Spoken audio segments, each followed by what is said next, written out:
Hi hello నమస్తే welcome to our YouTube channel SSV stories.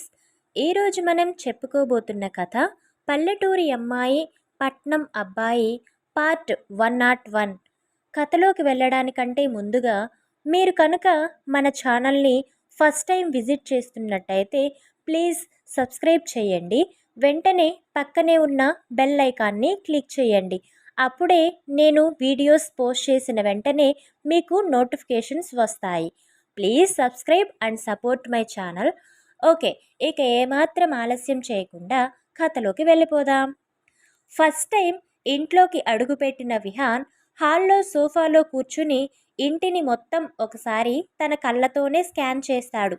ఆ ఇల్లు మొత్తం కలిపిన తన బెడ్రూమ్ అంత ఉన్న ఫీలింగ్ వస్తుంది అతనికి. కాకుంటే మరీ అంత చిన్నది కాదులేండి. 2 చిన్న చిన్న బెడ్రూమ్లు, హాల్, చిన్న కిచెన్, పక్కనే పూజ గది. అదే ఆ ఇంట్లో ఉన్న గదులు. ఇంటి ముందు తులసి కోట, పక్కన కొన్ని పూల మొక్కలు. ఇంటి వెనుక ఖాళీ స్థలంలో పూల మొక్కలతో పాటు కూరగాయల చెట్లు, అక్కడే ఉన్న వేప చెట్టు. ఇల్లు చిన్నది అయినా సరే ఎక్కడ వస్తువు అక్కడ నీట్గా సర్ది పొద్దికగా ఉంది. ఆ ఇంటికి తగ్గట్టే వస్తువులు కూడా ఉన్నాయి. చిన్న చెక్క సోఫా, మరో 4 ప్లాస్టిక్ కుర్చీలు, 2 స్టూళ్ళు ఉన్నాయి. ఒకవైపు టేబుల్ మీద చిన్న సైజు టీవీ ఉంది. ఆ టీవీ మీద చిన్న చిన్న ఫ్లవర్ వాజులు ఉన్నాయి. వాటిని చూసిన విహాన్, గాడ్, ఫ్లవర్ వాజెస్ అక్కడ కూడా పెడతారా అని కళ్ళు పెద్దవి చేసుకుని చూస్తూ, ఈ టీవీ సైజ్కి ఆ ఫ్లవర్స్ పెట్టడం భలే ఉందిలే అనుకుంటాడు మనసులో. వెంటనే తను కూర్చున్న సోఫా చెక్కది కావడంతో అతనికి కింద కుచ్చుకున్నట్టుగా ఫీల్ అవుతూ, బాబోయ్ ఇదేంటి ఇలా ఉంది, దీని మీద నాకు అసలు కంఫర్ట్గా లేదు, ఇంత గట్టిగా ఉండేదాన్ని సోఫా అంటారా అసలు, పార్కుల్లో వేసే బెంచ్లా ఉంది. ఐ థింక్ దీనితో పోల్చుకుంటే అదే బెటరేమో.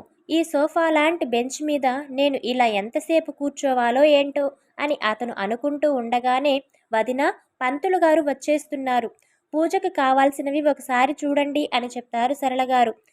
సరే పద అంటూ జానకి గారు అటు వెళ్ళగానే, పూజ అంటున్నారు ఏంటి, ఇప్పుడు మళ్ళీ ఏం పూజ ఉంది బాబోయ్, పెళ్ళంటే ఇన్ని ఉంటాయా, ఈ పెళ్ళిని ఎవడు కనిపెట్టాడ్రా బాబూ అని అసహనంగా ఫీల్ అవుతూ ఉండగానే పంతులు గారు రావడం, విహాన్ హారికల చేత గర్భాధాన పూజ జరిపించేసి ఆ కొత్త జంటని ఆశీర్వదించి వెళ్ళిపోతారు. తనకి అక్కడ నో డైలాగ్స్ అనుకున్నాడో ఏమో కానీ విహాన్ ఏమీ మాట్లాడకుండా వాళ్ళు చెప్పినట్టు చేస్తూ ఉన్నాడు మౌనంగా. పూజ పూర్తయిపోయింది. వదిన, ఇంక భోజనాలు త్వరగా చేసేస్తే అమ్మాయిని రెడీ చేద్దామని అంటారు సరళగారు. జానకి గారికి కూడా నిజమే అనిపించి, అలాగే వదిన అంటూ విహాన్ హారికాలని భోజనానికి పిలుస్తారు. ఆ మాటలు విన్న విహాన్ చుట్టూ చూస్తాడు. అతనికి అక్కడ ఎక్కడ డైనింగ్ టేబుల్ కనపడకపోవడంతో, గాడ్, ఇక్కడ డైనింగ్ టేబుల్ కూడా లేనట్టుంది, ఇప్పుడు నేనెక్కడ కూర్చుని తినాలి, దీని నెత్తి మీదనా అనుకుంటాడు మనసులో చిరాగ్గా. అంతలో సరళ, అల్లుడు గారు భోజనానికి రండి అని మళ్ళీ పిలవడంతో మౌనంగా వెళ్ళి చేతులు కడుక్కుంటాడు. అప్పటికే సత్యం గారు విహాన్కి ఒక చైర్ ఏర్పాటు చేసి దాని ముందు ఒక చిన్న టేబుల్ సెట్ చేసి ఆ టేబుల్ మీద ఒక క్లాత్ వేసి ప్లేట్ తీసి పెట్టుంటారు. ఆ సెటప్ చూసి, అబ్బో తెలివితేటలు మామూలుగా లేవుగా అనుకుంటూ వెళ్ళి అక్కడ కూర్చోగా అతనితో పాటు వెళ్ళిన హారిక నేల మీద పీట వేసుకుని కూర్చుంటుంది. అది చూసి, నీ బతుకు ఎప్పుడూ నా కాళ్ళ దగ్గరేనే, నేనెప్పుడూ నీకు అందనంత ఎత్తులోనే అని కన్నింగా నవ్వుకుంటాడు.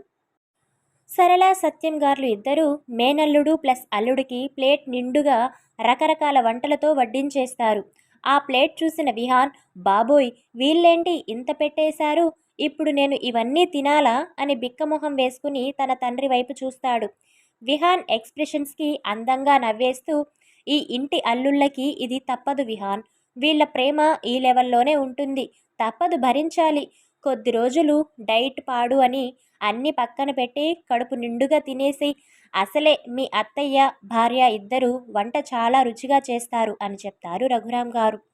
ఆల్రెడీ మొన్న స్నాక్స్ పాయసం తిన్న విహాన్కి అత్తయ్య భార్య చేతి రుచి గుర్తొచ్చి, అదైతే నిజమేలే అనుకుంటూ మౌనంగా ఒక్కో ఐటెంని తినడం స్టార్ట్ చేస్తాడు.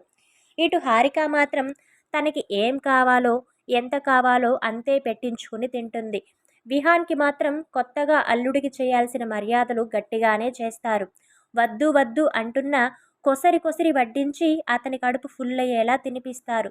వాళ్ళని ఏమీ అనలేక ప్లస్ ఫుడ్ నిజంగానే రుచిగా అనిపించడంతో మొత్తం తినేసి బాబోయ్ స్టమక్ ఫుల్ అయిపోయింది, కాసేపు వాక్ చేస్తే కానీ సెట్ అయ్యేలా లేదు అనుకుంటూ హ్యాండ్ వాష్ చేసుకుని డాడ్ నేను ఒక 5 మినిట్స్ అన్నా వాక్ చేయాలి, స్టమక్ ఫుల్గా ఉంది అని చెప్పగా వాళ్ళ డాడ్ పెరటి వైపు వెళ్ళు చల్లగా ఉంటుంది, కాస్త నడవడానికి స్పేస్ ఉంటుంది అని చెప్పడంతో ఓకే అని మెల్లిగా ఇంట్లో నుండి బయటికి వెళ్ళి పెరటి వైపు వెళ్ళి అక్కడ చెట్లు అన్నీ చూస్తూ నాట్ బ్యాడ్, ఉన్న కొంచెం ప్లేస్ని బాగానే యూస్ చేసుకున్నారు అనుకుంటూ 10 నిమిషాలు అక్కడే చల్లగాలిలో తిరుగుతూ ఇంట్లో ఉంటే ఊపిరి ఆడుతున్నట్టు లేదు, కానీ ఇక్కడ మాత్రం చాలా హాయిగా ఉందబ్బా అనుకుంటాడు మనసులో.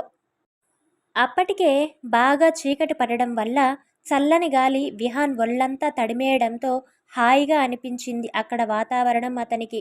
అంతలో రఘురాం గారు వచ్చి టైం అవుతుంది రెడీ అవ్వాలి అని చెప్పడంతో అప్పటి వరకు ఉన్న ప్రశాంతత ఆ మాటతో పోతుంది విహాన్ మొహంలో.